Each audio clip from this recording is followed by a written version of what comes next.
بیل گاڑی کا مالک قریبی مسجد میں نماز پڑھنے گیا ہوا تھا۔ جب وہ واپس آیا اندھیرا چھا رہا تھا۔ بیل گاڑی میں کماد لدا تھا۔ بچی کو کماد کے گٹھڑے کے پاس ہی بیٹھے بیٹھے نیند آ گئی اور وہ وہاں ہی گاڑی میں گٹھڑی سی لڑک گئی۔ یہ بیل گاڑی زہرا کے باپ کی تھی۔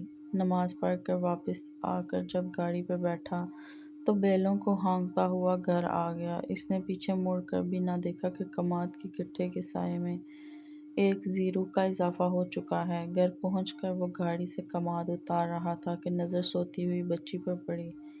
اس نے لالٹین کی روشنی میں پہچان کر کہا کہ ارے یہ تو مٹھو چاچا کی بیٹی وزیرہ ہے، مگر یہ یہاں میری بیل گاڑی میں کیسے آ گئی؟ اس نے بیوی کو اطلاع دی۔ وہ بولی اب تو رات ہو گئی ہے، بچی کو یہیں سے لا دیتے ہیں، صبح اس کو پہنچا دینا ٹھیک ہے، مگر اکبر کو اس کے گھر بھیج کر اطلاع تو کرا دو ورنہ لڑکی کے گھر والے پریشان ہوں گے۔ ہاں یہ مناسب ہے ورنہ وہ لوگ اس کو ڈھونڈنے نکل پڑیں گے۔ ماں نے اکبر کو آواز دی اور بولا ماں اس وقت پیدل تو نہ جاؤں گا، بھائی کی سائیکل دو تو چلا جاتا ہوں۔ ماں نے کہا لے جاؤ سائیکل، وہ کون سا منع کرے گا۔ اس کا بھائی گھر پر موجود نہ تھا۔ اکبر نے اس کی سائیکل نکالی اور ہمارے گھر کی راہ لی، لیکن کچھ راستہ طے کرنے کے بعد اس کی سائیکل پنکچر ہو گئی۔ وہ بد دل ہو گیا کیونکہ اس کو ہماری طرف کے کتوں سے ڈر تھا۔ اس نے آگے کا راستہ طے کیے بغیر لوٹ جانے کی ٹھانی، مگر والدین کو یہی بتایا کہ اطلاع کر آیا ہوں تاکہ یہ سر نہ کھائیں، اور خاموشی سے اپنی چارپائی پر لیٹ گیا۔ اس کی عمر بھی 16 برس تھی اور اتنی سمجھ بوجھ نہ تھی کہ واقعے کی اہمیت کا اندازہ کر سکتا۔ سوچا کہ صبح ان لوگوں کو بتا دیں گے، ایک رات بچی ادھر سو جائے گی تو کون سی آفت آ جائے گی۔ اس رات جب زہرا بھائی سے ملنے آئی تو ان کے فرار ہونے کا منصوبہ پکا تھا۔ زہرا نے کہا کہ کل کا انتظار کیوں، آج ہی بھاگ چلتے ہیں، کیونکہ تمہاری بہن غلطی سے ابا کی بیل گاڑی پر چڑھ بیٹھی تھی، وہ اب ہمارے گھر ہے، کل تک واپس تمہارے یہاں پہنچ جائے گی۔ آج ہی سب طرف شور مچوا دو کہ زہرا کے بھائیوں نے ہماری بہن وزیرہ کو دشمنی کی وجہ سے اغوا کر لیا ہے، اسی سبب حساب برابر کرنے کو ہم نے بھی ان کی لڑکی اٹھائی ہے۔ یہ بات بھی پھیلا دینا کہ تمہارے باپ نے تمہارے لیے میرا ہاتھ میرے باپ سے مانگا تھا، اور اس بات کو انہوں نے بے عزتی خیال کیا کیونکہ میری منگنی ہو چکی تھی۔ یہ جان کر بھی کیوں وہ رشتہ طلب کرنے کو آئے، جبکہ گاؤں میں یہ ایک معیوب بات سمجھی جاتی ہے۔ یہ ایک عورت کا دیا ہوا مشورہ تھا اور دیہات والوں کا کہنا تھا کہ مردوں کو عورتوں کے مشورے نہ ماننے چاہیے کیونکہ وہ کم عقل ہوتی ہیں، مگر میرے بھائی کی عقل پر تو زہرا کی محبت پردہ بن کر چھا چکی تھی۔ وہ سوچنے اور سمجھنے کی صلاحیت کھو بیٹھا تھا تو گویا اندھا تھا۔ زہرا اس کی دین بن چکی تھی۔ وہ بہرا تھا کہ زہرا ہی اس کی سماعت تھی۔ اس نے زہرا کی بات مان لی اور اپنی معصوم بہن کے بارے میں یہ بھی نہ سوچا کہ اس کا کیا بنے گا اگر زہرا کے باپ نے انتقاماً وزیرہ کو نہ لٹایا۔ ماں تو جیتے جی مر جائے گی۔ فاضل نے آ کر بتایا کہ زہرا اور عادل اب ہماری دنیا سے دور نکل گئے ہیں، وہ گاؤں پار کر کے کسی دوست کے گاؤں چلے گئے ہیں۔ جس نے یہ خبر فاضل کو دی، اس نے گاؤں کا نام نہیں بتایا کہ جدھر وہ گئے تھے، اس لیے وہ ان کے تعاقب میں نہیں جا سکا۔ صبح یہ بات ہر طرف پھیل گئی کہ دونوں فریقین نے ایک دوسرے کی لڑکیاں اغوا کر لی ہیں۔ کچھ سوچ بچار اور صلاح مشورے کے بعد میرا باپ زہرا کے باپ کے پاس گیا اور کہا کہ اپنی لڑکی کے بدلے تم ایک نہیں بلکہ اپنے دونوں لڑکوں کے لیے میری دونوں بیٹیاں لے لو، مگر دشمنی ختم کر دو۔ مگر زہرا کا باپ اور بھائی اس بدلے پر بھی راضی نہ ہوئے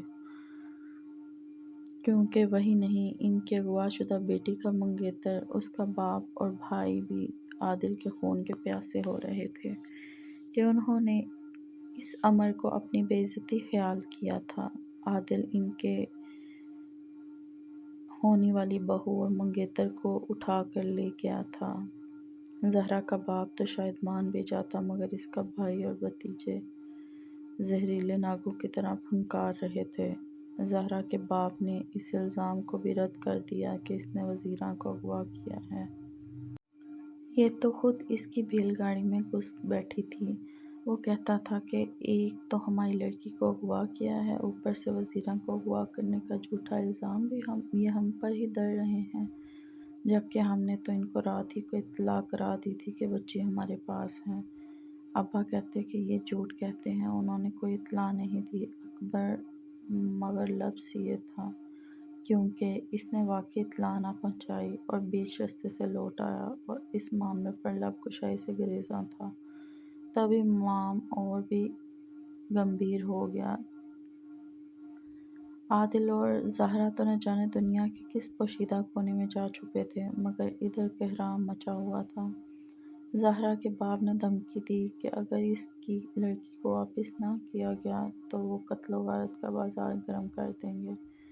فاضل بھائی اس شخص کے پاس گیا جس کو اس سارے معاملے کا علم تھا۔ میرے بھائی نے اس کے پیر پکڑ لیے اور کہا کہ بے شک تم عادل کے دوست ہو، مگر میرے بھی تو دوست ہو، تم کو رب کا واسطہ اتنا بتا دو کہ یہ دونوں کہاں چھپے ہیں، ورنہ جانتے ہو کہ کیا نتیجہ ہوگا۔ دونوں طرف کے مرد مریں گے، خون خرابہ ہوا تو پھر اس کی حد نہ رہے گی۔ اس نے بھائی کو بتا دیا کہ وہ لوگ کہاں چھپے ہیں۔ فاضل بھائی وہاں گیا، عادل اور زہرا کی منت کی کہ واپس چلو تاکہ مسئلہ صلح صفائی سے حل ہو، ورنہ وہاں کلہاڑیاں چل پڑیں گی اور معصوم وزیرہ بھی واپس نہ کی جائے گی۔ عادل نے کہا، فاضل عقل کے ناخن لو، وہ تو یوں بھی قتل و غارت پر تلے ہیں، وہ بکھرے ہوئے ہیں، جب مرنے مارنے پر تلے ہوں تو ہم ان زخمی شیروں کی کچار میں کیوں جائیں؟ میں ان کو جانتا ہوں کہ اب خون خرابہ ہوگا ہی، یہ زہرا کو بھی واپس لے جائیں گے اور ہماری بہن کو بھی نہیں لوٹائیں گے۔ منت سماجت سے کوئی بات نہ بنی اور فاضل مایوس لوٹ آیا۔ ابا نے پولیس انسپکٹر سے رابطہ کیا کہ ہماری کم سن بچی انہوں نے اغوا کی ہے اور اب ہماری جانوں کے در پہ ہیں، جبکہ ان کی لڑکی بالغ ہے اور اپنی مرضی اور خوشی سے ہمارے لڑکے کے ساتھ گھر سے گئی ہے۔ ان کو برآمد کر کے لڑکی کا بیان لیا جائے تاکہ ہماری کم سن بچی ہم کو واپس مل جائے۔ پولیس حرکت میں آ گئی۔ زہرا کو برآمد کر کے عدالت پیش کیا گیا۔ اس نے بیان دیا کہ وہ اپنی مرضی سے عادل کے ساتھ گئی تھی، اس کو کسی نے اغوا نہیں کیا۔ مجھے میرے ورثاء کے حوالے نہ کیا جائے ورنہ وہ مجھ کو مار دیں گے، بہتر ہے کہ پھر یہاں مجھے عدالت میں ہی مار دیا جائے۔ ہم شادی کی نیت سے گھر سے نکلے تھے اور اب ہم نے نکاح بھی پڑھوایا ہے۔ عادل میرا شوہر ہے اور میں اس کی بیوی ہوں، سو ہمیں ساتھ رہ کر زندگی گزارنے کی اجازت دی جائے اور تحفظ بھی دیا جائے۔ نکاح نامہ دیکھنے کے بعد عدالت نے ان کو ساتھ رہنے کی اجازت دے دی۔ وہ میرے والد اور فاضل بھائی کے ہمراہ عدالت سے نکلے اور گھر کی طرف چلے، مگر راستے میں ہی زہرا اور اس کے منگیتر کے بھائیوں نے ان کو آن لیا۔ یہ تین تھے، تینوں میں سے ایک یعنی زہرا تو مقابلہ نہ کر سکتی تھی، گویا دو کے مقابلے میں اس طرف سے 5 مرد تھے۔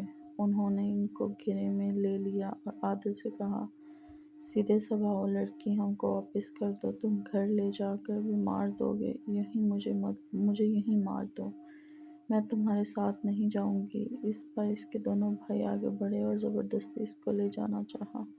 وہ عادل سے یوں لپٹ گئی کہ جدا کرنا مشکل ہو گیا۔ تب غضبناک ہو کر اس کے بھائی اور منگیتر کے بھائی مل کر ان پر ٹوٹ پڑے اور کلہاڑیوں کے وار سے ان کو ٹھنڈا کر دیا۔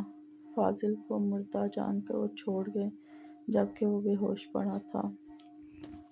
زہرا کے بھائیوں اور دیگر اس کا ساتھ دینے والوں کو عمر قید ہو گئی، مگر اس قصے میں سب سے بڑا المیہ یہ ہے کہ انہوں نے میری بہن وزیرہ کو نہ لٹایا۔ ابا نے بھی آئندہ کی دشمنی اور خون خرابے سے بچنے کو چپ سادھ لی۔ یوں 6 سالہ معصوم کا نکاح انہوں نے بعد میں زہرا کے اسی 40 سالہ قاتل بھائی سے کر دیا جس نے میرے ویر عادل اور اپنی بہن زہرا کا کام تمام کیا تھا۔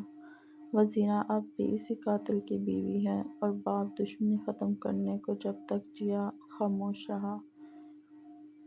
اس محبت کے خونی کھیل میں سب سے بڑی سزا وزیرہ کو ملی، جو اس داستان میں سب سے زیادہ معصوم اور بے قصور تھی۔ سچ ہے کہ کھیتوں میں اگر سبز پتے اور سرخ پھول ہوں تو داستانیں لہو رنگ ہوتی ہیں۔ تھینک یو، میرے چینل کو سبسکرائب کر دیں، شکریہ۔